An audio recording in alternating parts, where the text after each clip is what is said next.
Doakan kebaikan. Doakan kebaikan. Di masa Nabi SAW di fase Mekah, ikhwan akhwat sekalian, apa yang kurang kira-kira dari kezaliman orang Quraisy? Nabi SAW sendiri kalau jalan dicaci maki, penyihir, penyamun. Lagi sholat diinjak batang leher beliau Nabi SAW. Lagi sholat disiramin dengan kotoran unta. Gitu kan. Jadi penghinaan yang luar biasa. Tapi apa yang terjadi? Nabi SAW tidak ajak muslimin untuk berontak pada saat itu. Beliau justru mengatakan, ya Allah kuatkanlah agama ini dengan memberikan hidayah dua dari Umar. Umar bin Khattab dan Amr bin Hisham. Abu Jahal maksudnya. Karena dua orang ini punya prinsip dalam hidupnya. Kalau sudah berpegang pada satu pendapat, salah atau benar dia tetap akan pertahankan. Lalu Allah kuatkan agama ini dengan dapatnya hidayah Umar bin Khattab. Padahal itu tadi musuh Islam. Nabi doakan justru supaya dapat hidayah. Didoakan. Bukan mustahil hari ini dia zalim. Seperti kita misalnya lagi lalai, kita lagi buat dosa, kita zalim misalnya. Bukankah bisa kita taubat dan berubah? Bisa. Nah begitu juga semua para pemimpin. Apa kata Umar radhiyallahu anhu? Kalau seandainya pasti saya punya satu doa saja, mustajab, saya akan jadikan doa saya untuk pemimpin. Karena kalau saya doakan buat diri saya sendiri. Tapi kalau saya doakan pemimpin, maslahatnya lebih umum. Kalau semua umat Islam 200 juta, kita kan 80% lebih. Dari 272 juta sekian. Kita 200 juta, semuanya berdoa untuk kebaikan. Anggaplah 170 juta aja. Atau 150 juta, sisanya mungkin anak kecil. Misalnya orang dewasa semua berdoa kepada Allah SWT. Ya Allah berikanlah kebaikan buat negara kami, berikanlah hidayah pemimpin kami. Masa gak ada yang diijabah? Gitu kan? Sedangkan orang berbuat dosa saja, ahli maksiat, bukan cuma itu. Orang kafir saja, kalau berdoa untuk kebaikan masih bisa diterima sama Allah. Dia minta agar ya Allah berikan saya petunjuk misalnya. Ingat Hamzah radhiyallahu anhu sebelum masuk Islam, kan beliau pulang dari berburu, kemudian Nabi SAW lagi dicaci maki dekat Ka'bah. Ada satu budak wanita lewat dan dia melihat ini, dia tidak bisa tolong Nabi SAW untuk dicaci maki oleh Abu Jahal. Dia keluar dari pintu gerbang kota Madinah ketemu sama Hamzah, nggak sengaja. Dia tahu Hamzah pamannya Nabi, dia mengatakan, wahai Hamzah, sesungguhnya ponakanmu Muhammad telah dicaci maki oleh Abu Hakam, tidak ada yang membelanya. Kata Hamzah, kau yakin tidak ada yang membelanya? Kata di perempuan itu tidak ada. Hamzah langsung datang ke depan Abu Jahal tanpa banyak ngomong.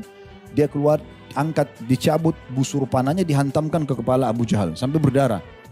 Lalu dia mengatakan, berani benar kau mencaci maki ponakanku Muhammad sementara aku dalam agamanya. Ini waktu itu Hamzah masih kafir ya. Dia bilang sementara aku dalam agamanya. Apa yang terjadi? Lalu Hamzah pulang ke rumahnya. Semalam suntuk Hamzah gak bisa tidur. Dia mengatakan bagaimana bisa lisanku mengucapkan kata-kata aku di agama Muhammad padahal sebenarnya aku bukan di agamanya. Ya. Sekarang serba salah. Kalau dia besok ya ternyata masih ikut-ikutan orang Mekah menyembah berhala, orang kan ragu berarti belum ikut agamanya Muhammad. Berarti dia salah dengan perkataan kemarin. Tapi kalau dia ya mengikuti agama Nabi SAW berarti dia harus meninggalkan penyembahan berhala. Maka malam itu dalam kondisi dia kafir dia berdoa. Dia mengatakan ya Allah kalau emang agama Muhammad benar tenangkan hatiku. Besoknya dia masuk Islam. Berarti orang kafir mendoakan kebaikan buat dirinya, keselamatan, kesembuhan bisa diterima. Kan gitu. Apalagi orang muslim mendoakan dirinya atau orang lain. Jadi kita doakan. Gitu kan. Kita doakan itu yang pertama langkah kita kalau kita apa yang dilakukan dengan pemimpin yang zalim. Yang kedua kita patuh kepadanya selama bukan maksiat kepada Allah Subhanahu wa ta'ala. Jangan bentrok sama dia. Ini sesuai dengan sabda Nabi SAW pada saat didatangi oleh beberapa orang sahabat yang mengatakan, ya Rasulullah, bagaimana kalau ada pemimpin zalim? Tidak memberikan hak kami dan mereka sibuk dengan hak-hak mereka saja. Kata Nabi SAW, apa yang kau dikasih, terimalah. Yang kau belum dikasih, mintalah kepada Allah secara langsung karena sungguhnya waktu sangat pendek. Maksudnya dia akan berakhir juga hidupnya. Akan dia diminta pertanggungjawaban oleh Allah Subhanahu wa ta'ala pada hari kiamat nanti. Jadi caranya kita mendoakan supaya Allah berikan hidayah, kemudian kita patuh selama bukan maksiat kepada Allah Subhanahu wa ta'ala semampu kita. Dalam hadis lain, taatilah pemimpin kalian walaupun harta kalian diambil dan punggung kalian dipukul. Kita pernah bahas di serial Sahabat, ingat Sabtu yang kemarin, ya, kita membahas sahabat yang mulia. Beliau Abi Dzar radhiyallahu anhu, beliau pada saat dipanggil oleh Utsman bin Affan dari negeri Syam datang ke Madinah, dan beliau datang. Begitu ketemu sama Utsman, langsung bahasa pertama Abi Dzar, wahai Amir Mukminin, wahai pemimpin orang-orang beriman, wahai raja, Anda sekarang pemimpin. Jangan Anda anggap saya ini masyarakat yang tidak patuh pada Anda. Demi Allah kalau Anda suruh saya untuk menggigit urat saraf di kaki unta saya sebagai bentuk kepatuhan kepada Anda karena pemerintah resmi, saya akan gigit sampai saya lepas. Sampai Anda perintahkan saya melepaskan. Memang sudah begitu, kita disuruh patuh. Karena bentrok dengan pemerintah ini itu tidak benar, apalagi orang yang sudah berkuasa. Maqil bin Yasar radhiyallahu anhu berkata, aku mendengar Rasulullah SAW bersabda, seorang hamba yang diserahkan Allah untuk memimpin rakyat, lalu ia mati pada hari kematiannya ketika ia menipu rakyatnya, atau pada saat itu dia menipu rakyatnya, Allah pasti akan mengharamkan baginya masuk ke dalam surga. Hadis ini riwayat Bukhari, Muslim. Yang dimaksud dengan hadis ini berhubungan dengan bab kita masalah akhlak yang buruk adalah khianat, berkhianat. Nah, di sini maksud daripada hadis, tidak ada seorang hamba yang Allah amanahkan kepemimpinan kemudian dia mati sementara dia gasyun. Gasyus itu adalah menipu rakyatnya, mengkhianati mereka.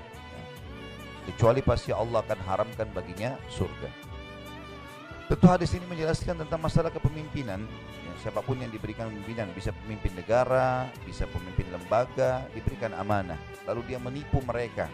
Menipu ini banyak babnya. Misal, menipu dengan kata-kata, menipu dengan perilaku, menipu dengan janji-janjinya. Ini semua adalah masuk dalamnya.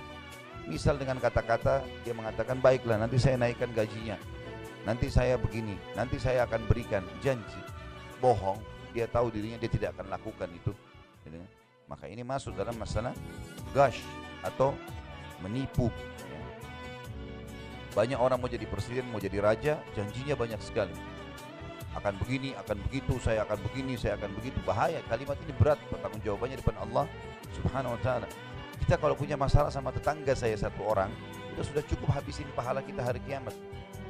Ibu dan bapak sekalian parkir mobil sembarangan depan rumahnya, ambil manggahnya kah, atau apalah, sudah ganggu tetangga itu. Yang punya pohon mangga ketawa rupanya. Jadi seperti itulah ya. Bagaimana seseorang itu merusak hubungan sama tetangganya saja, satu orang, apalagi kalau tiap hari dia bermusuhan dengan tetangganya, sudah cukup habisin pahalanya. Bagaimana kalau dia menipu rakyat yang banyak? Dijanji saya akan makmurkan kalian, padahal semuanya orang menderita. Ini naik, itu naik, ini masalah, itu segala macam hukum. Ini bahaya sekali. Satu orang habisin pahala, apalagi kalau ke Indonesia 200 juta. Orang yang berlumba-lumba kejar menjadi pemimpin itu gak berpikir panjang. Berat itu, tanggung jawabnya berat hari kiamat. Kita tahu para sahabat lari dari kepemimpinan, lari, tidak mau sembarangan, walaupun mereka layak untuk itu.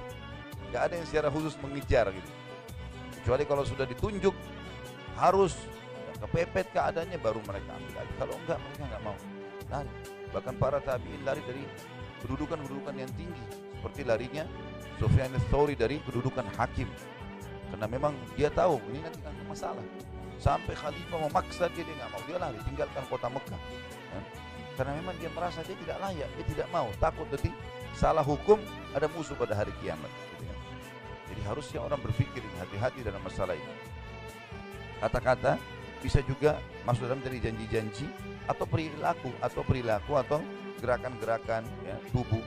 Ya, biasanya ada orang memberikan isyarat, tapi dia menipu misalnya dengan isyaratnya, memberikan dukungan yang salah, mungkin dengan kedipan matanya, mungkin dengan isyarat mulutnya menganggap remeh orang lain, mungkin dengan tangannya. Ini semua masuk di dalam masalah gash atau menipu orang lain, gitu kan? Ada orang kinerjanya buruk, tapi dikasih jempol, gitu kan? Salah ya, nggak boleh menipu orang. Salah ya salah. Seorang muslim hidupnya jelas. Salah benar-benar. Nggak ada tengah-tengahnya. Nggak bisa digabung, bercampur baur nggak bisa. Halal jelas, haram jelas. Di antaranya samar-samar. Siapa yang menjerumuskan dirinya pada samar-samar, dia menjerumuskan dirinya pada yang haram. Nggak bisa. Seorang muslim jelas hidup. Mana baik, mana buruk. Baik sekalian, buruk sekalian. Tengah-tengahnya nggak ada nih. Hadits ini ya juga memberikan pelajaran yang lain, adalah diharamkannya surga. Yang dimaksud diharamkan surga di sini Bapak Ibu sekalian adalah diharamkan sampai dosanya bersih di neraka kalau dia orang muslim. Karena kita tahu tidak akan kekal di dalam neraka kecuali 3 golongan, kafir, musyrik, dan munafik. Kalau orang ini muslim, dia menjadi pemimpin misalnya, kemudian dia menipu rakyatnya, janji-janji segala macam tapi dusta. Dia nggak jalankan sampai jabatannya habis misalnya. Maka ini berarti, dan dia tidak sempat minta maaf, tidak sempat mengembalikan hak-hak mereka, meninggal akan habis pahalanya, masuk ke neraka, diambil oleh orang-orang yang sedang dia zalimi. Kalau dosanya sudah bersih di neraka, masuk ke surga tentunya. Jadi dimaksud dengan diharamkan untuknya surga, bukan terharamkan abadi, terharamkan sementara sampai dosanya bersih. Dan ini sudah umum pendapat ahli sunnah wal jamaah, para ulama menjelaskan tentang asi mu'min, orang-orang mukmin atau muslim yang berbuat dosa dan meninggal tidak sempat taubat, menjadi penyebab mereka masuk neraka. Ini hanya sebatas sampai bersih dosa-dosanya. Setelah dosanya bersih maka dia akan masuk dalam surga, kecuali memang dia batalkan keislamannya, murtad misalnya, musyrik, menyembah-nyembah kuburan, dan seterusnya yang pernah kita jelaskan masalah musyrik, kemudian munafik, pura-pura Islam. Nah, ini baru kekal. Memang ini akan mengekalkan mereka di api neraka, dan Allah akan bongkar semua itu tentunya pada hari kiamat. Tidak ada yang tersembunyi.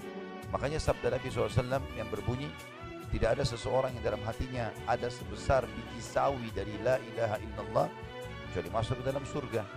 Berarti memang keluar nanti dari neraka. Dalam hadis yang lain, hadis sahih juga riwayat Bukhari, kata Nabi SAW, sungguh Allah pasti akan mengeluarkan orang-orang yang dalam hatinya ada seperti biji sawi dari keimanan, sementara mereka sudah hangus seperti kayu yang rapuh dimakan oleh api. Jadi mereka akan dikeluarkan tentunya. Jadi di sini bukan pengharaman surga abadi, tetapi akan sebatas dibersihkan dosanya. Cuma memang berat. Allahu alam dia berapa ribu tahun disiksa di neraka. Apalagi tidak ada kematian. Kematian hanya 1 kali. Orang yang bilang nggak apa-apa, saya masuk neraka, yang penting nanti juga saya masuk surga, ini orang yang tidak belajar, tidak punya ilmu. Ya. Saya pernah bilang kalau ambil korek gas saja bakar ibu jarinya sendiri berapa detik sudah panas, 1 menit bisa matang. Bagaimana kalau tiap hari api melekat di tubuhnya dan tidak ada kematian, hangus dikembalikan lagi, untuk apa? Tidak ada gunanya. Sementara memang akhlak-akhlak yang buruk atau dosa-dosa ini Bapak Ibu sekalian tidak ada gunanya sama sekali. Allah benci, ancamannya berat, dibuat juga manusia benci. Saya sering ulangi istilah ini. Kalau misal ada orang yang durhaka sama orang tuanya, jahat sama tetangganya, lisannya tidak baik, suka ngambil hak orang lain, dan seterusnya, maka pasti Allah benci itu. Allah buat manusia benci, orang sekitarnya tidak suka berteman, dan ancamannya berat. Kenapa gak jadi orang baik saja? Orang baik bagus sekali. Orang yang bakti sama orang tua, orang yang suka bantu orang, ya senyum, ramah, Allah suka, janji pahalanya besar karena punya akhlak yang baik, dan juga dia disukai oleh manusia.